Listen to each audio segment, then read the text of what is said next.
Enriquez is there for the putback. For the putback. Pero libre si Castor for the corner three. Jared Castor hits that three-point. Sabi niya si Flores, laro lang ng bata umatake at 12 na. Soriano fronting on Wolverine City. On Wolverine throwing up a triple. Joseph is not known as a three-point shooter. Pero itong si Cross. Hirap mapasok ito ng Letran Heights.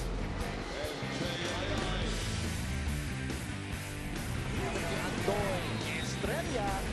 At may foul na tinawag dito. Castigaro completes that faster play. It down low to Ilagan. Ilagan for three. Ilagan is on fire. Long distance three. Ginamitan pa ng bantay. Lista mo na.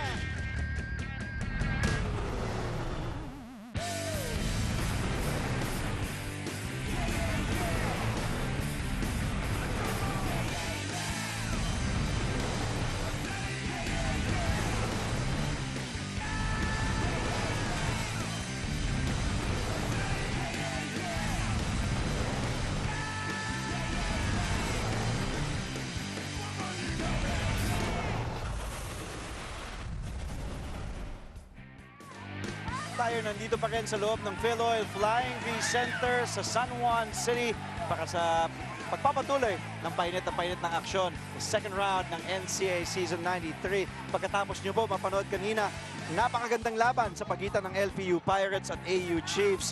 Tagumpay ang mga pirata ng 2 puntos lamang 94-92 sa pamamagitan ni Jesper Ayaay na siya'y hinirang na best player of the game, 20 points and 10 rebounds. Ito po ang inyong NCAA Season 93 live and exclusive sa SNA at SNA HD Channel 166 sa Sky Cable. We're also seen worldwide via the Filipino channel.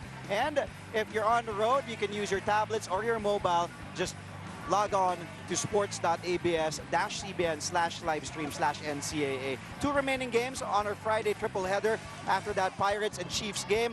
It will be the 2-9 College of St. Benilde Blazers kontra sa 4-6 na University of Perpetual Health System Altas. And then later on sa pangatlong laro natin, it will be the 5-5 San Sebastian College Recoletos Golden Stacks kontra sa 10-1 na defending champion San Beda College Red Lions. Magandang hapon po Pilipinas at sa lahat ng nanonood all over the world. We are here at the side of the students all the way from Las Piñas City, the Perpetual Health students for SNA. Ako po si Andre Felix kasama si Mr. Game Time, Mix Bustos. Good afternoon to you, Mix. Good afternoon to you, Dre. It's an exciting day today. LPU winning for a come-from-behind win against Arellano. Ngayon naman, make that CSB and Perpetual Help looking to get their wins today para makaalagwa papuntang Final Four. Silipin natin ang ating team standings. We had 2 games also yesterday, Mix. Ito ang ating updated team standings.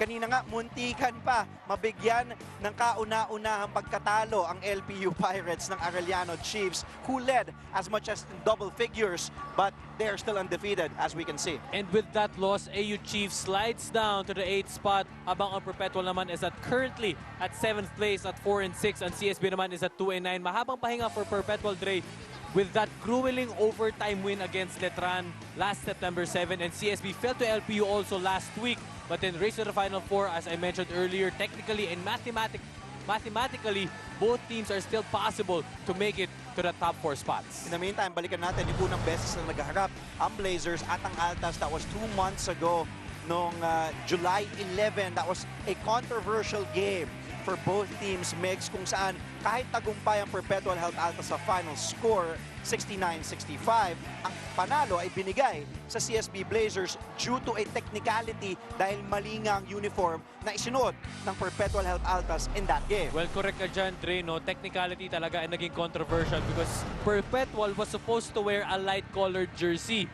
Pero I think due to some malfunction, they weren't able to do that.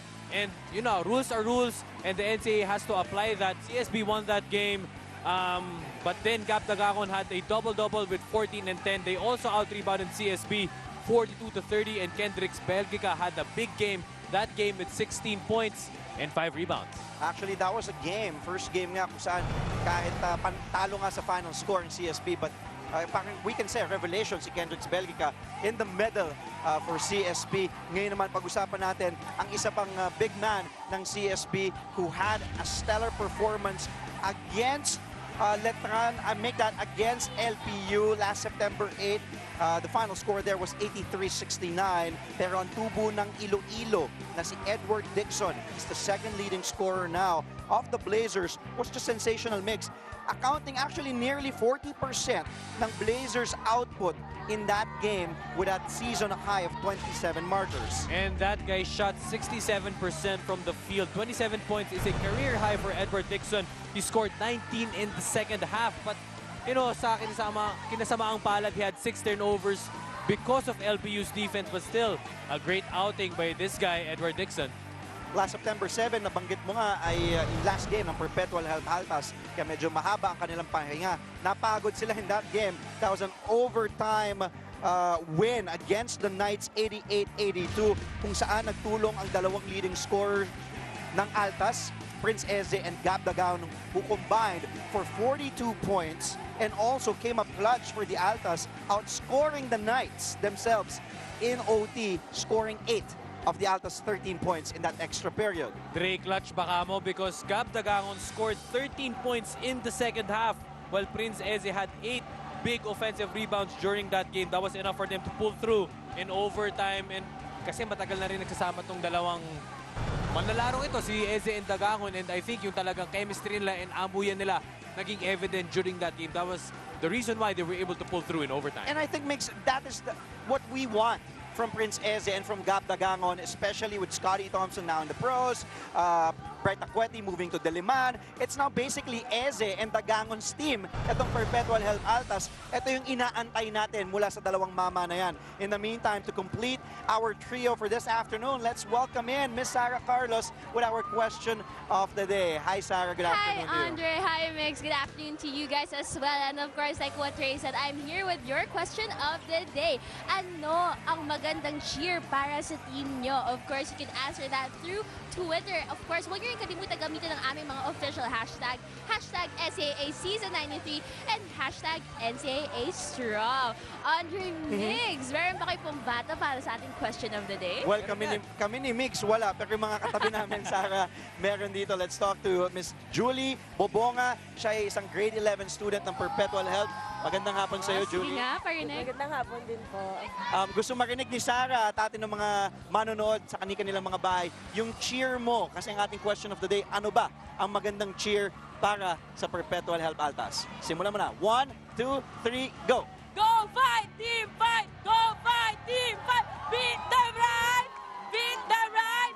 We go to victory and UPHSD fight! Wow! Fight! Yeah. Di pa pala tapos, akala ko tapos na. Ikaw, wala kang sinabi.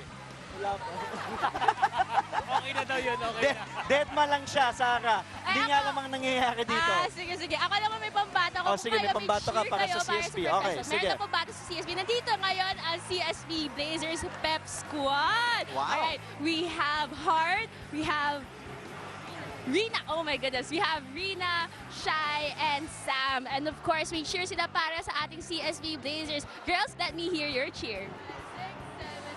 6, 7, 8, CSB! Go, Benilde! Go, Benilde! CSB! Go, Benilde! Go! Alright, energy! Oh, Andre Mix, wala kayong masasabi doon. Wala talaga. Yan, mga professional yan. Mga Oo cheer nga dancer eh. talaga. Bawi na lang tayo sa game. Babawi kami sa game. At Sarah, makikita din natin ang ating CSB cheering squad sa halftime. When we return, it will be the battle between these two teams who were featured in a controversial first game. It will be the CSB Blazers kontra sa Perpetual Health Altas dito lamang sa inyong NCAA Live on SNA.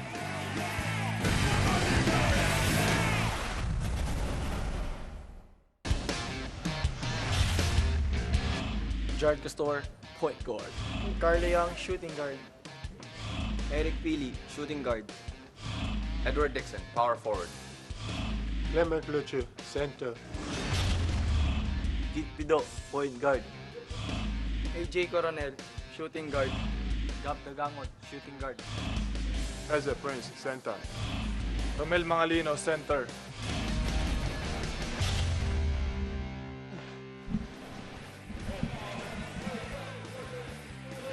On our screen, starting lineup para kay Coach T.Y. Tang. Gerard Castor, veteran point guard, will be joined by the designated sniper, Carlo Young in the backcourt, Eric Wheely and Edward Dixon up front. Kasama si Clement Luchu, the man in the middle, is also the leading scorer nitong CSB Blazers, who will be in their white and with green trim uniforms this afternoon. Para naman sa Perpetual Health Altas in their maroon and yellow trim uniforms, they will be with their veteran point guard, Keith Pido, AJ Coronel, the backcourt. In the front court, Gab Dagangon, Romel Mangalino, at syempre, MVP leading candidate, Prince Eze, will be the man in the middle.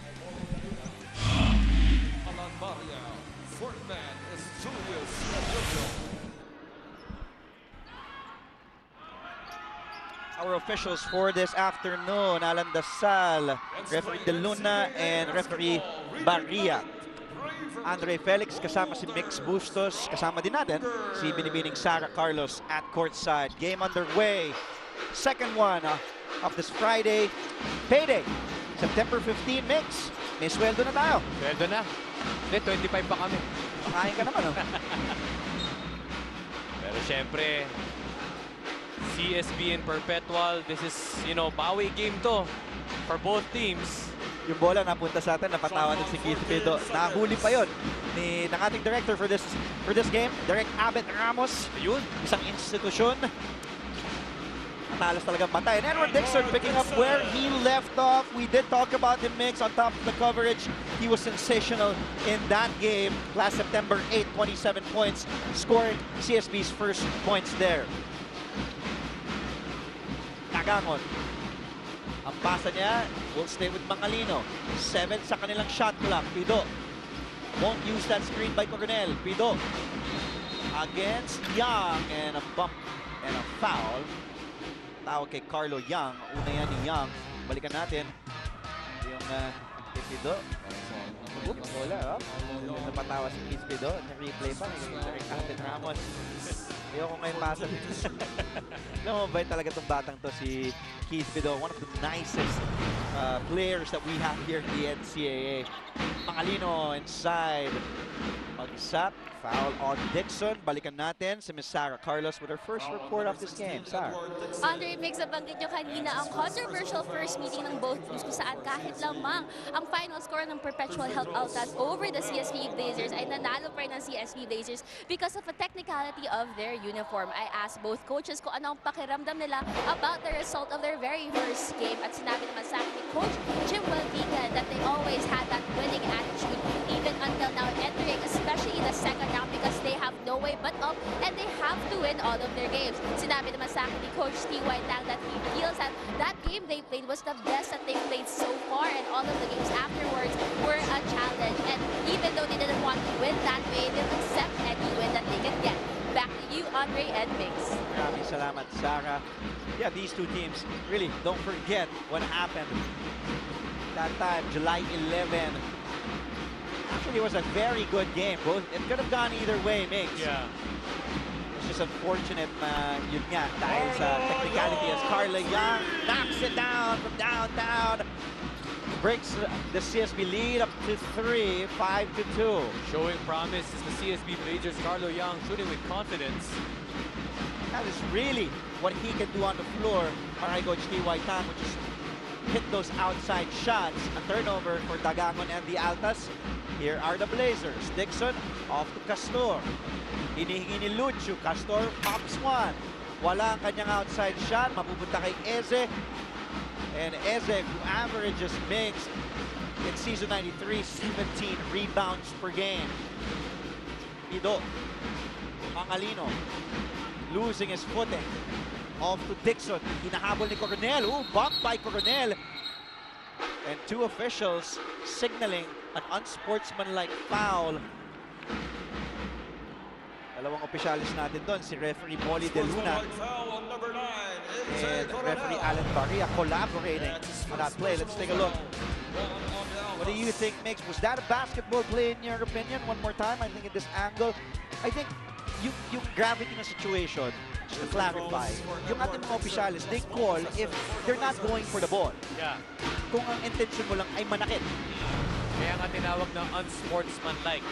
If you're not doing or if not moving inside the court for a basketball play, automatic yun unsportsmanlike foul. Kasi nga yung momentum ni Edward Dixon, he was going towards the basket, but AJ Coronel had the intention to stop, but not in the right way.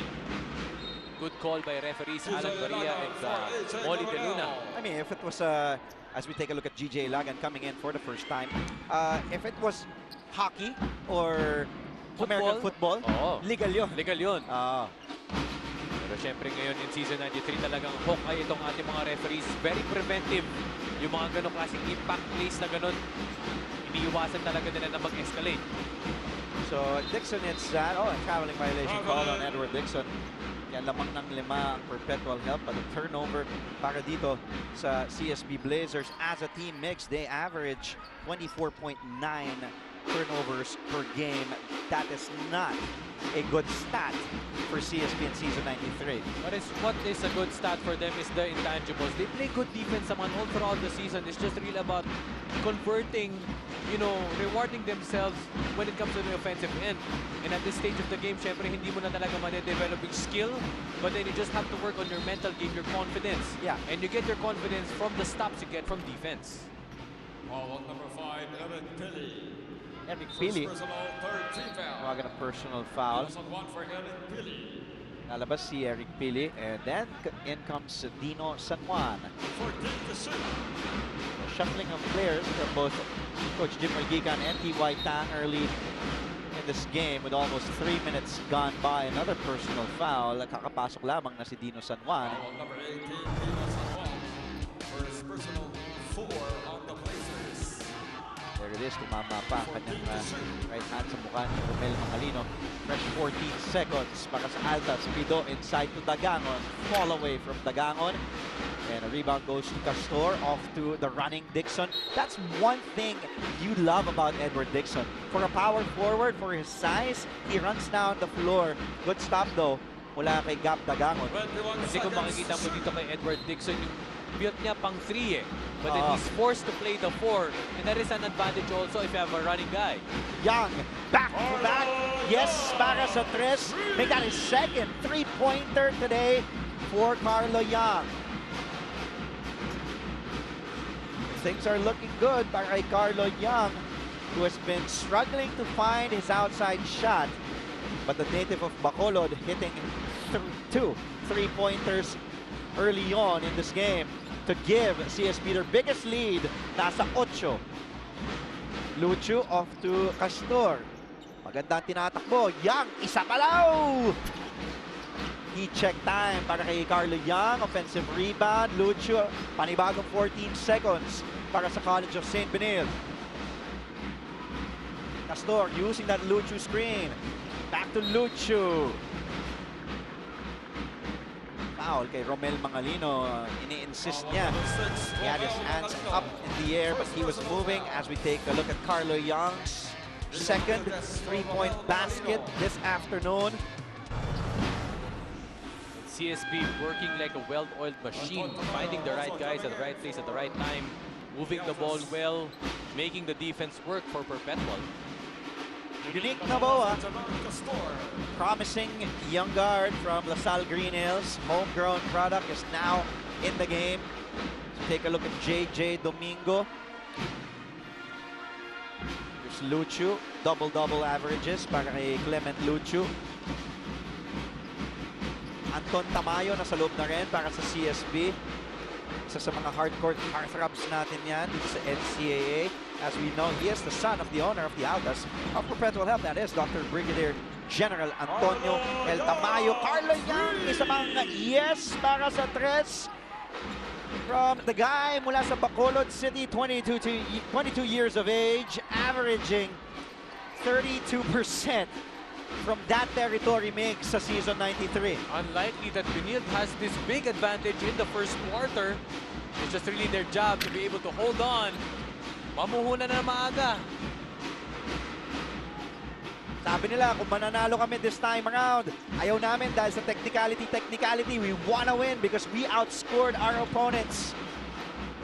This is shades of Jerome Garcia yesterday, Oh, yeah. scoring 20 points in the first quarter. Career high for Jerome Garcia. What a game for that kid for EAC. Luchu extends the CSB lead to 14. He is feeling it.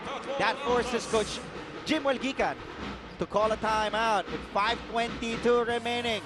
They only scored just 2 points in this game.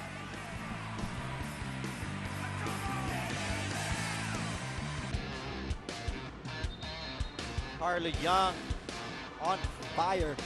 This whole CSB team actually. And there's Clement Luchu, 22 years of age, 6'7", native of Douala, which is a city in Cameroon.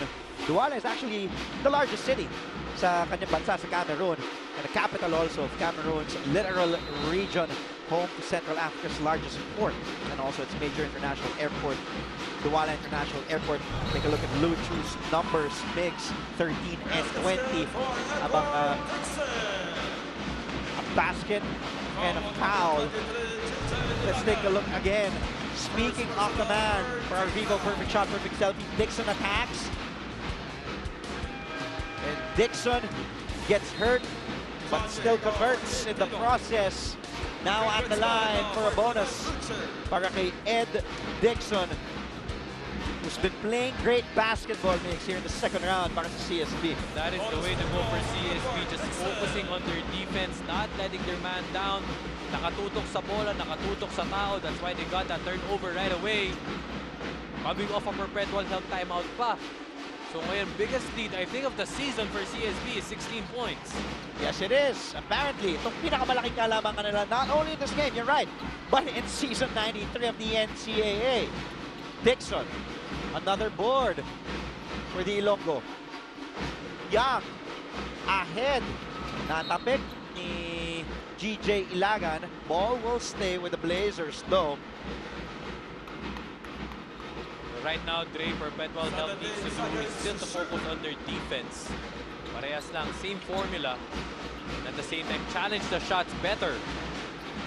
Aboa, way off.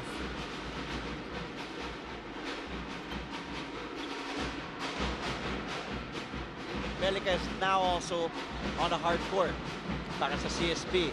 Ilagan to Yohiko, who also just checked in for Coach Jim Walgican. Ilagan forces his way through, falls down, will head to the line for two. That is the way for GJ Ilagan, able to penetrate towards the basket. Shown that all throughout season 93, even engaged in not just shooting from the outside and penetrating, go hard to the basket, finish those fouls. That's right, especially when Perpetual really barely needs a basket. Talagang kailangan nila ng basket. Sometimes GJ Ilagan really steps up as we take a look at Gab Dagangon. Unti-unti gumaganda ang kanyang laro dahil he was struggling in the first half of the season. Patuloy na nagtitiis si Coach Jim Walgican. Hindi pa na pinapasok si Gab Dagangon dito. But this... Well, inupo niya muna. Good start, yeah. So now it's GJ Ilagan's turn to do some damage.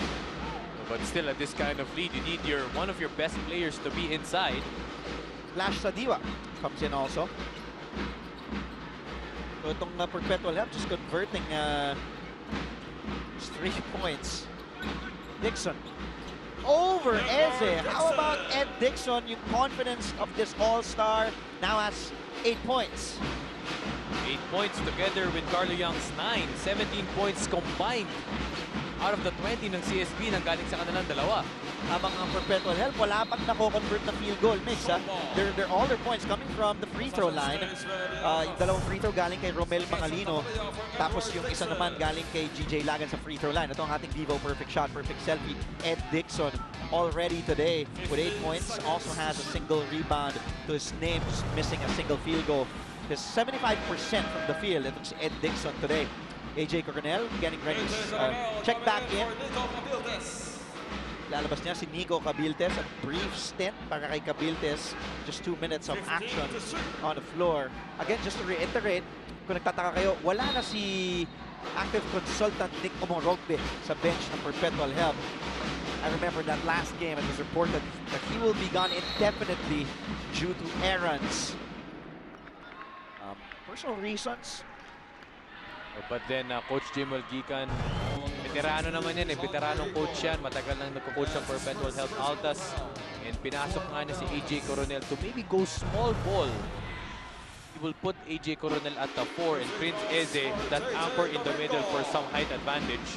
But then as you said, wala muna si Coach Nick Omorogbe. Coach Jim Malgican has been there all throughout for the Perpetual Health Altas. Even before Scotty Thompson days, nandiyan na yan. Yes. And talagang nagre-respond sa kanyang mga player. JJ Domingo knocks down the first freebie. He has 60% as his average from the line this season. Well, his numbers unimpressive, but for a third-year player, you kind of expect a little more from the former FEU Fern player back in high school. Daniel Singuntico is not on the hardcourt and not also on the bench, but we were told that he will be back soon. Suling nga para sa Altas, Yuhiko to Tamayo. Down low kay Eze. Against a smaller Belica, the help by Domingo. Forced shot by Eze. And trade to make up for the height disadvantage of St. Benilde. Dumodobo sila kay Eze down low and just rotating on the other parts of the defense. Kumbaga, let the others shoot. Yes, oo. Wag lang si Eze. Wag lang si Eze. Ito, binalik ni Coach Jim Malgican sa sahig. Nilabas niya si John Yuhiko. Coronel, back to him on the low block against Belica. He overshoots his mark. Santa Maria gets the board. Here's Naboa. Off to Domingo. Goes baseline. Cross court to San Juan. Belica. Dared to take it, but he will commit a traveling violation. He could have taken that shot. That is his spot. Is Kendricks Belgica, that left side short corner. Jack Howe. Papasok ni Coach Jim Malgican at Ton Tamayo goes to the bench. Good afternoon to the aerial voyager. Head coach of the Jerry Heavy Bombers, Vergel Meneses. Pinapalit na tayo. Nakaka-inlove daw yung kagabuhan mo, Mix. Yun yung mismo text ni Coach Vergel. Idol talaga yung si Coach Vergel. Nanonood din ngayon si Coach Warren Kapitan. Ang of course from the Altas. Magandang hapon sa'yo, Coach Warren at kay Coach Vergel Meneses. Coach D.Y. Tang tatawag ng timeout kahit lamang sila dito ng 19. 22-3 ang ating talaan. Kami po yung magbabalik.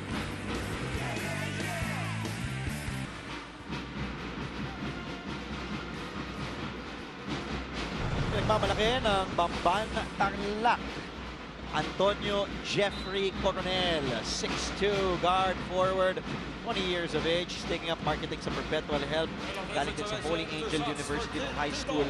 Yan ang kanyang mga numero kontra sa Letran. Well, pinuno niya yung stat sheet mix doon. 10 points, 4 and actually in the overtime period. 4 boards, 3 assists, 3 steals, and a block para kay Coronel. Habang itong si Keith Pido ay nasa linya ngayon. Pinabati natin mga kababayan ni Keith Pido sa Bacolod as he knocks down that free throw. Maayong hapon po tanan sa mga kababayan natin at kapamilya watching wherever they may be, Luzon, Visayas, and Mindanao. Abby nag-tweet, go Altas. As Naboa fires a 3, wala. And Eze with another board, maybe Dana. Rooting again also for Perpetual Help. Go Perpetual, go, go Perpetual, go. Maraming salamat sa inyong mga tweets. Just use the hashtag NCAA Season 93. And also, NCAA Strong. Another foul spotted. It will be called kay Dino San Juan. Pangalawa na yan ni San Juan. Both teams already in the penalty with 2:33 remaining. Pido back at the line. Just tuning in. Unlikely the CSB is up by this big at 17 points. Because of their defense, Edward Dixon, Carlo Young, pumuputok ng 3. At the same time, hindi rin makascore dito ang Perpetual Health. But then slowly but surely, kahit pa isa-isa, they'll take it. Well, nakakapuntos naman sila. Kaya lang, puro lahat sa free throw line. Wala pa silang field goals itong Perpetual Altas. 0 of 6 from the field. So far, lahat ng kanilang puntos galing sa free throw stripe. Well, dahil yun rin sa suffocating defense ng CSB, lahat ng tira challenge talaga. Kumbaga, yung term na inaasawa talaga nila yung 5 doon. only the Blazers can play this kind of defense every game in season 93. For Coach T.Y. Tang, assistant coach Charles Pugh, and everybody from CSB would be very, very proud and happy of how the Blazers are performing so far offensively and, like what you said, defensively, as Domingo knocks down the free throw. There is first-year head coach ng CSB Blazers, T.Y. Tang. This guy doesn't need any more description or introduction. He has won numerous titles with LaSalle in the UAAP. Excellent point guard, smart one at that. His basketball IQ off the charts makes him si T.Y. Tang. As I said earlier, Dre, technically lahat ng teams meron pang spots papuntang Final Four. Mathematically speaking, Mathematically speaking, given they win all of their games, tapos yung mga nasa taas matalo, oh, why not? Bilog ang bola. Tulad nga kanina, ang LP Pirates muntikan pa. Makatikim na kanilang unang talo in the season against Arellano. CJ Perez also fouling out in that game. But Jesper Ayay, the team captain, just carrying the Pirates. Belica, not his range. Brick. 23 for the Blazers, 6 for the Altas. They haven't converted a field goal in this game. Foul called on Rene Santamaria.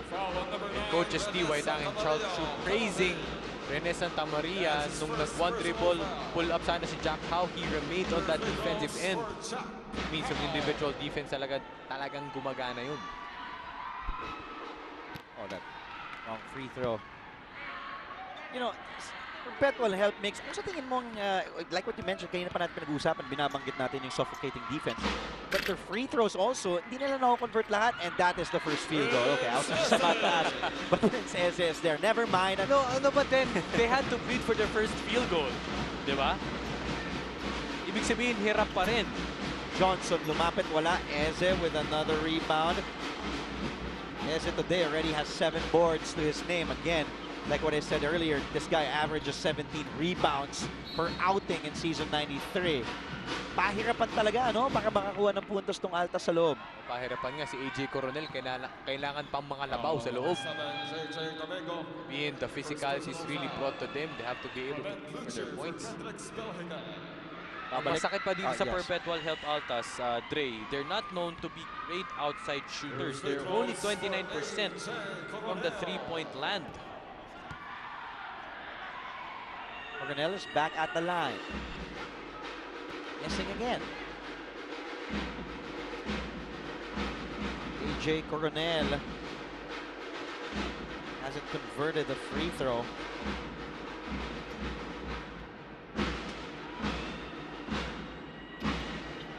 Basketball, Dre, ano yan eh, hindi naman, it's not correlated. Kung magandang practice mo, maganda yung game mo, minsan nasa gising din yan. And right now, clearly, Benilde coming off, I suppose, a good practice. Coming off a better, kung gising sa English. Waking up in the morning, woke up at the right side of the bed. Woke up like this. Woke up like this. Flash Sadiwa at the line. DY 47.8% free throw shooter. Perpetual, you know, hindi na nga nakaka-convert sa field goal. And their free throws, exactly, hindi pa nila napapasok lahat ng kanilang mga free throws. They're already 6 of 14 from the line this afternoon. Imagine if they converted all their free throws. Now, 7 out of 15 from the line. The score would have been a lot closer if they hit all their shots from that spot. We approach our final minute mark. Castor being hounded by Sadiwa. Off to Matthew Johnson now. Domingo. Santa Maria to Luchu.